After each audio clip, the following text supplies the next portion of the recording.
Hello everyone, मेरा नाम अभिषेक है। और एक वीडियो दिखी मुझे थंबनेल जिसका कहता है कि क्या एब्सोल्यूट फ्री स्पीच नेसेसरी है। और इसमें बात कर रहे हैं दो लोग जिनको मैं काफ़ी रिस्पेक्ट करता हूँ एज इंटेलेक्चुअल्स, जो आज के टाइम में इंडिया में जो लाइक जनरल कॉन्वर्सेशन है उसमें। एक का नाम है अभिनव प्रकाश।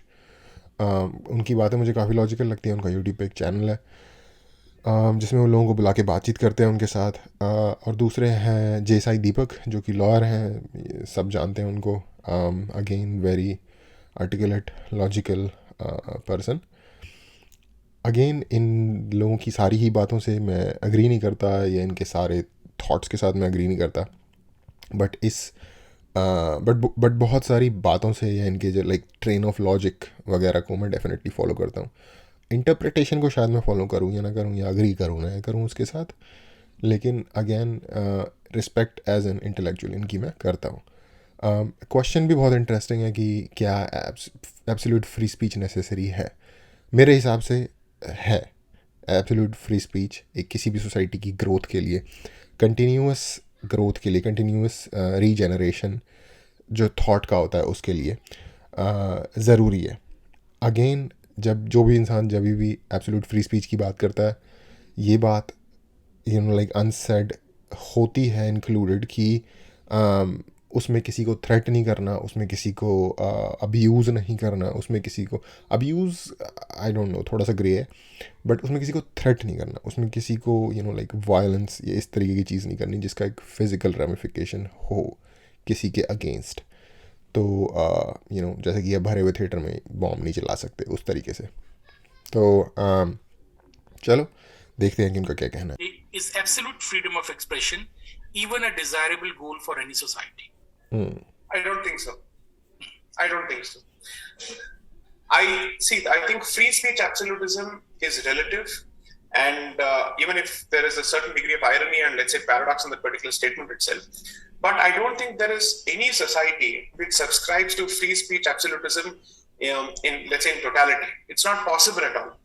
Apart from standard considerations such as state security, defamation, so on and so forth, I think when it comes to free speech, the two issues or the two primary areas of concern that most people have a problem with are issues relating to sedition and blasphemy. These are the only two issues.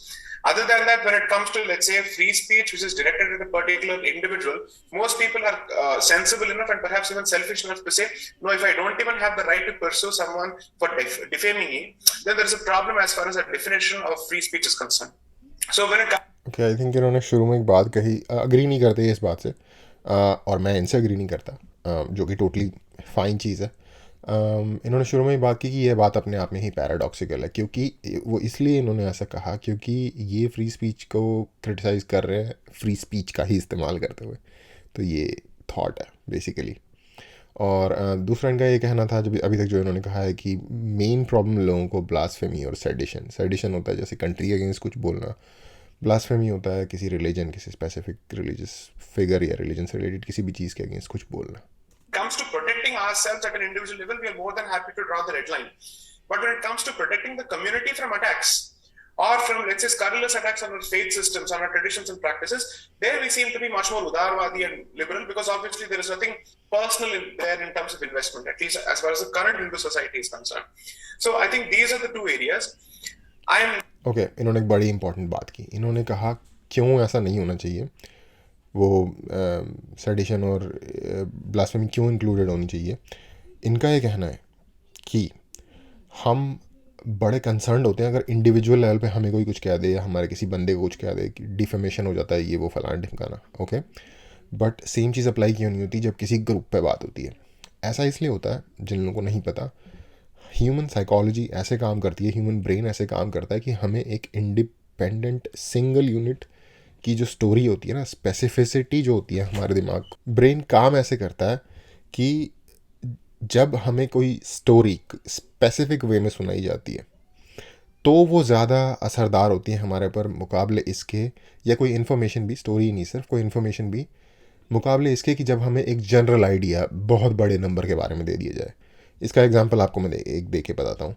जब हम movies देखते हैं या कोई news सुनते हैं, हम सुनते हैं किसी एक बच्चे का या फिर किसी एक इंसान का। आप लोगों ने शायद देखा होगा, ऐलान कुर्दी या समथिंग नाम था एक बच्चे का, जो कि वॉश ऑफ हो गया था टर्की के शोर पे। जो कि जो लाइक अफ्रीकन और मिडल ईस्ट के जो रिफ्यूजीज़ थे, उनमें से एक बच्चा था। और उसके बाद फिर जर्मनी ने अपने द्वार खोल दिए रिफ्यूजीज़ के लिए from middle east and Africa. Example देने के लिए समझा रहा हूँ कि ब्रेन काम कैसे करता है। तो वो एक बच्चा टर्की के शोर्स पे वॉश ऑफ हो गया, और उसने पूरे एंटायर यूरोपियन कॉन्टिनेंट का जो है माइंड सेट इस रिफ्यूजी क्राइसिस के बारे में चेंज कर दिया। ये एक एग्जांपल है इस चीज़ को देखने का, कि एक इंडिविजुअल स्पेसिफिक स्टोरी कैसे चेंज करती है इंसान का माइंड चीज़ों की तरफ। उससे पहले रोज़ खबरें आ रही थी कि आज मेडिटेरेनियन में 2000 बंदे डूब के मर गए, आज मेडिटेरेनियन में एक बोट डूब गई जिसमें 300 बंदा था। 300 500 बंदा रोज़ मर रहा था, लेकिन इंडिविजुअल स्टोरी नहीं थी, इसलिए वो लोगों पे इफ़ेक्ट नहीं कर रही थी डायरेक्टली, उनके ब्रेन को लाइक इफ़ेक्ट नहीं कर रही थी। तो इसलिए मैं कह रहा हूँ कि जो ह्यूमन ब्रेन होता है ना, वो इंडिविजुअल स्पेसिफिक चीज़ पे ज़्यादा रिस्पॉन्ड करता है मुकाबले बड़े चीज़ों पे। इसीलिए जब किसी एक हमारी या किसी एक स्पेसिफिक बंदे की बेइज्जती होती है तो हमें ज़्यादा दर्द होता है मुकाबले अगर एक पूरे ग्रुप की हो जाए। एनीवे, जस्ट ये मेरी ऑब्जर्वेशन है, अंडरस्टैंडिंग है जो मैं शेयर कर रहा हूँ इस पर्टिकुलर कॉन्टेक्स्ट में। Islamofascist style of approach to blasphemy. That's never been my position.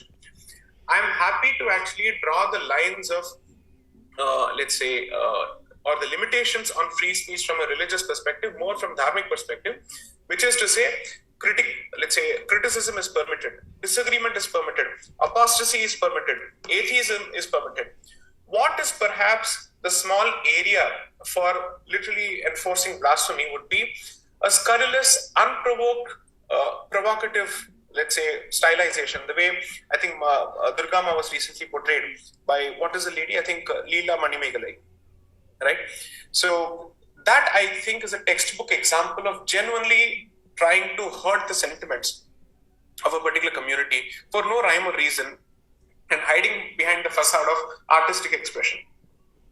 So for instance, if you really have a point to make and you're trying to unpack a particular layer and ask yourself whether this conventional narrative holds water, is there any other way to look at it? Is there a folk narrative to it? I'd still understand. But you've fashioned a completely fictional narrative which has got nothing to do with any form of representation of Durga Ma or Kali Ma for that matter, all in the name of, let's say, free speech and expression. And that seems like the typical or the textbook act of a rebel without a cause who merely offends for the sake of it. Okay, इस मामले में ये बात kind of 80 to 90% ठीक है, लेकिन मैं बताता हूँ कि अगर ये चीज़ बंद हो जाती है तो इससे प्रॉब्लम क्या होगी।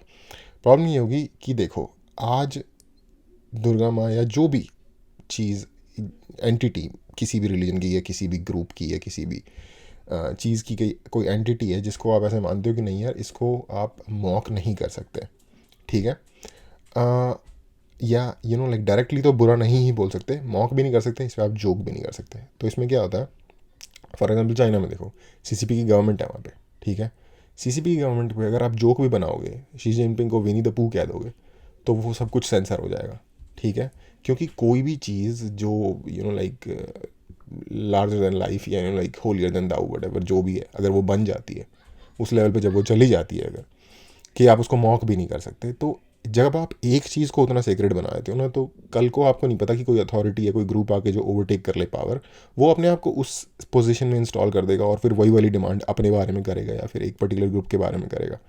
तो ये चीज़ है, जब आप कंसेशंस देने शुरू कर देते हो इस तरीके के, तो फिर वो कहाँ रुकेंगे ये कैसे पता चलेगा। ये प्रॉब्लम है इस डिस्कशन में या फिर इस आर्ग्यूमेंट में। Okay, that I'm not really sure would pass muster in most jurisdictions or even from a dharmic perspective. So I'm not going to really draw the lines as narrow as possible, let's say as the Islamists would like to, but I would not go on to the extent of saying as far as Hindus are concerned, it's a free pass, you can do whatever you want. That I'm not willing to concede under any circumstances. Okay, yes, different लोगों के लिए different treatment तो बिल्कुल नहीं होना चाहिए, वो तो totally right of the bad hypocrisy हो जाएगी। लेकिन आई डोंट नो, मेरा जो ये मानना है कि एब्सोल्यूट फ्री स्पीच होनी चाहिए, एक्सेप्ट अगर वो कॉल ऑफ वायलेंस है या थ्रेट है किसी के लिए, वो अभी भी पूरी तरीके से अपनी जगह पे ही है। उसका रीज़न ये है क्योंकि आइडियाज़ या फिगर्स क्रिटिसाइज या लाइक तरीके से क्रिटिसाइज लाइक क्रिटिसाइज करने के लिए क्रिटिसाइज लॉजिकली मॉक करने के लिए भी कर सकते हो, क्योंकि कुछ सिचुएशंस में मॉकिंग ही एक लास्ट रिजॉर्ट रह जाता है। जैसे फॉर एग्जांपल चाइना के लोगों के पास है, अभी आप न्यूज़ सुन रहे होगे कि जिमी जिमी वाले गाने से वो कैसे मॉक कर रहे हैं अपनी गवर्नमेंट को, जो उनके लॉकडाउन के प्रोसीजर्स हैं उनके बारे में। तो कई बार सिचुएशन ऐसी हो जाती है कि उस चीज़ की ज़रूरत पड़ती है। तो ये सोचने वाली बात है। मैं ऑफ कोर्स इंसान को ओपन रहना चाहिए नए आइडिया सुनने के लिए। मैंने इनका आइडिया सुना, लेकिन मैंने उसमें क्या प्रॉब्लम है वो मैंने अपने एंड से बताया।